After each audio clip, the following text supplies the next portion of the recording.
Your car is a rolling computer, and that computer has doors hackers know how to open.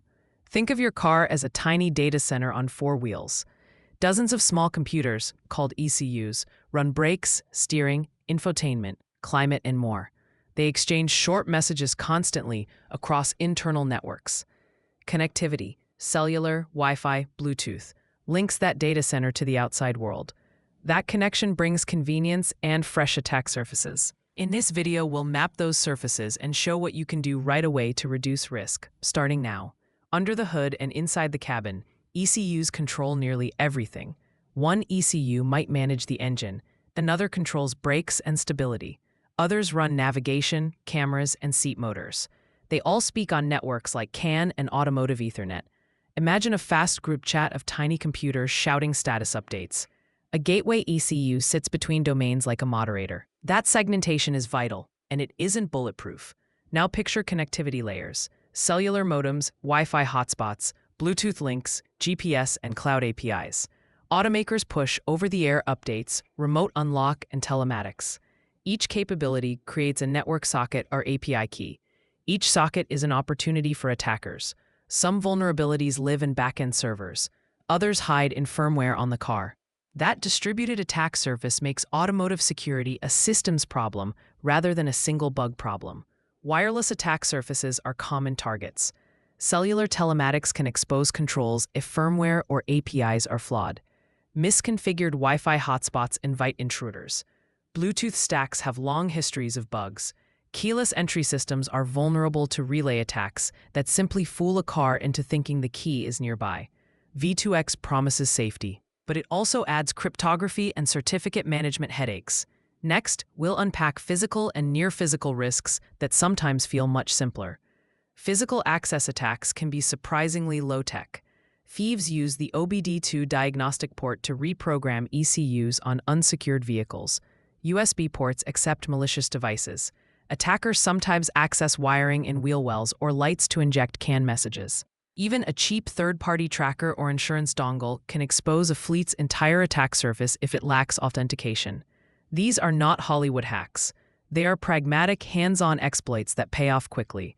Mobile apps and cloud services tie cars to our phones. Weak passwords, missing MFA, and leaked API keys can open remote doors. Misconfigured cloud storage has leaked telemetry and owner data before. Researchers have demonstrated session hijacking that allowed remote unlock commands. If an attacker controls the backend or app session, the attack can bypass in-car protections entirely. That's why account hygiene matters as much as firmware patches. Let's look at hard examples that changed the industry. In 2015, researchers remotely exploited a Jeep over cellular, controlling steering and brakes. That hack triggered a recall of 1.4 million vehicles. Tesla researchers have repeatedly reported issues, and Tesla's fast OTA fixes became industry reference. Blueborn exposed Bluetooth stacks on many devices. Keyless relay and CAN injection thefts proved simple techniques can be devastating. Each incident forced new defenses across the industry. Automakers responded with security engineering and process changes. They adopted secure boot and code signing so ECUs accept only authenticated firmware. Hardware security modules protect cryptographic keys. Gateways segment networks and filter messages. Intrusion detection systems watch for abnormal traffic patterns. Over-the-air updates now use strong PKI and rollback protections. These measures raised the bar, but they didn't eliminate all risks, especially when legacy vehicles or cheap accessories remain in play. Regulation and standards push change too. ISO SAE 21434 created engineering guidance for automotive cybersecurity. UniCE R155 and R156 require cybersecurity management and software update systems for type approval. Regulators now expect logging, incident response, and secure supply chains. Industry bodies like AutoISAC facilitate threat sharing. These frameworks make security consistent, but they also add compliance complexity for suppliers and smaller OEMs. Next, we'll break down practical protections companies implement at the architecture level. At the architecture level, secure boot, partitioning, and zonal controllers matter. Secure boot prevents unauthorized firmware from running. Partitioning keeps critical functions isolated. Zonal compute reduces cabling and simplifies updates, but concentrates risk into bigger central computers. Message filtering and in-vehicle firewalls restrict what commands can cross domains. Machine learning is now used to detect anomalies in real time. These choices change how quickly a vulnerability becomes dangerous and how easily it can be patched. Mid-video recap: your car is a network of ECUs, gateways, and wireless links. Attackers exploit wireless, physical access, apps, and supply chains. Automakers responded with secure boot, HSMs, segmentation, OTA, and regulations. That recap helps us pivot from industry actions to what you can do at home. Let's get practical with steps you can take today to lower your risk without installing firmware yourself. First, keep software up to date. Accept over-the-air updates promptly. If your car requires dealer visits, schedule them quickly. Patches fix known bugs that attackers reuse. Check recalls regularly, using your VIN. A patched vehicle closes doors scammers walk through. Next, lock down your mobile app and account so attackers can't use your credentials to command the car. Use a strong, unique password and enable multi-factor authentication on your vehicle app. Don't share login details. Add authorized users properly instead of sharing credentials. Regularly revoke old devices or sessions listed in the app. Only install official automaker apps and be cautious with third-party services requesting your login. These account hygiene steps stop many remote attack vectors before they start. Minimize unnecessary wireless exposure. Turn off Bluetooth and Wi-Fi when you don't need them. Change default hotspot passwords and use WPA2 or WPA3. Disable auto-join for in-car Wi-Fi on your phone.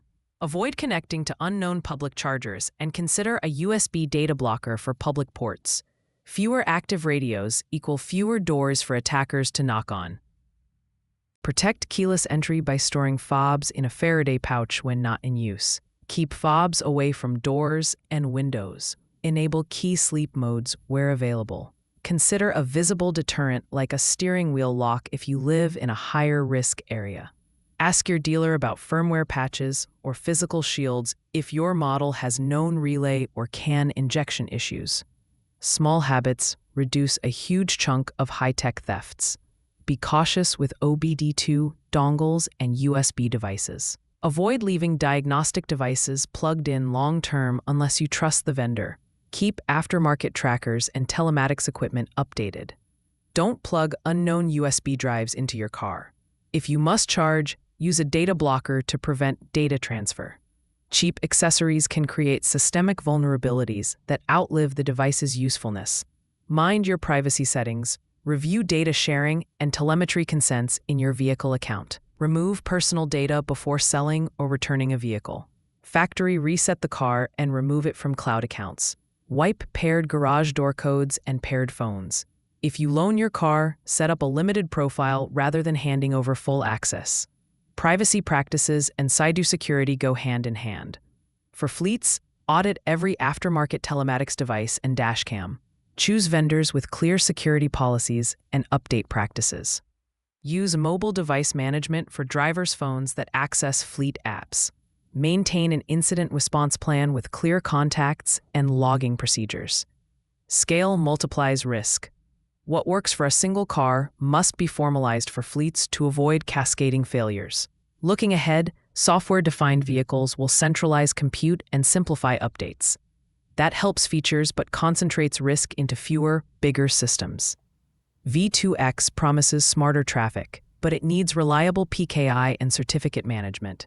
OTA updates will become routine for critical systems, increasing the importance of secure update pipelines.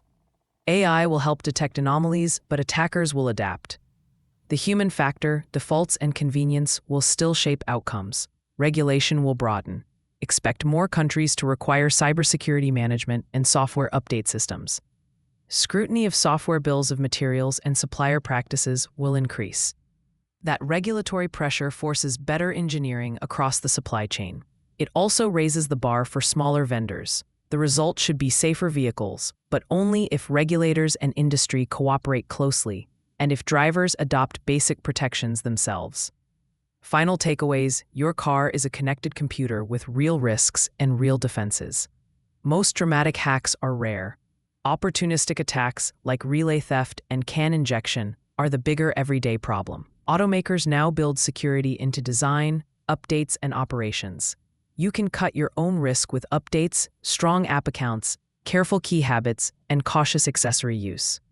Stay alert, because the next big change in cars will arrive faster than you expect. If you want resources, check NHTSA guidance, UNECE rules, ISO SAE 21434, and Auto ISAC best practices. Use the NHTSA recall lookup to verify your vehicle. For simple protections, start with updates, MFA, Faraday pouches, and avoiding unknown accessories. Small actions add up to substantial protection. Now, if you want, I'll show a quick checklist you can follow tonight to harden your car in under 10 minutes. Quick checklist to act tonight.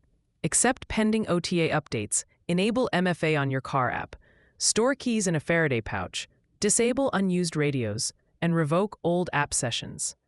If you use third-party dongles, update them or remove them.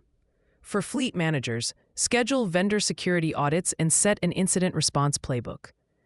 These 5 steps reduce most common risks quickly. Ready for one last note on vigilance and why you should care long-term? The long game matters. As vehicles get smarter, updates and secure design will become new safety features. Regulators and OEMs will keep tightening standards, but human choices remain crucial. Choose security over convenience when possible. Check updates, watch accessories, and treat vehicle credentials like bank credentials. If we all adopt basic hygiene, the future fleet will be both smarter and safer. Stay curious and stay secure. If this helped, like and subscribe for more clear guides. Tell us in the comments which step you'll do first, and share any model-specific concerns you want covered.